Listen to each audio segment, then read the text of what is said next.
Hello, my name is Greg White. I want to take a couple of minutes to talk with you about pain and its correlation to suicide risk in your patients. Did you know that large-scale studies show that at least 10% of suicides, and possibly as many as 70%, are linked to chronic illness or unrelenting pain? In addition, did you know that in up to 45% of suicides, those individuals had visited their primary care providers within a month of their deaths? And that up to 67% of those who attempted suicide, they received medical attention from health care professionals. Now, health experts say that while doctors are busy focusing on physical problems, they should also be willing to talk with their patients to explore if they are depressed and suicidal. In light of this, it is important to know what to do and how to collaborate with behavioral health care providers, who in turn can play an important role in the patient's overall treatment plan. As a mental health professional with over 23 years of experience, I often collaborated with medical providers regarding patient care.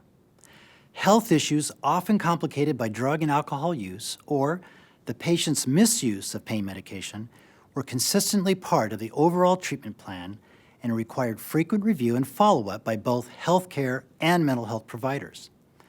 I assessed numerous patients whose poor health and or chronic pain issues were the underlying cause for their suicidal ideation. So, what should you know as a healthcare provider when it comes to serious suicide risk?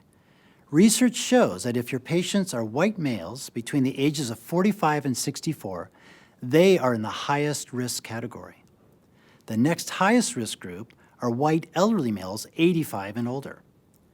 Add to those risk groups alcohol use, and they are 50 to 70% higher risk than the general population.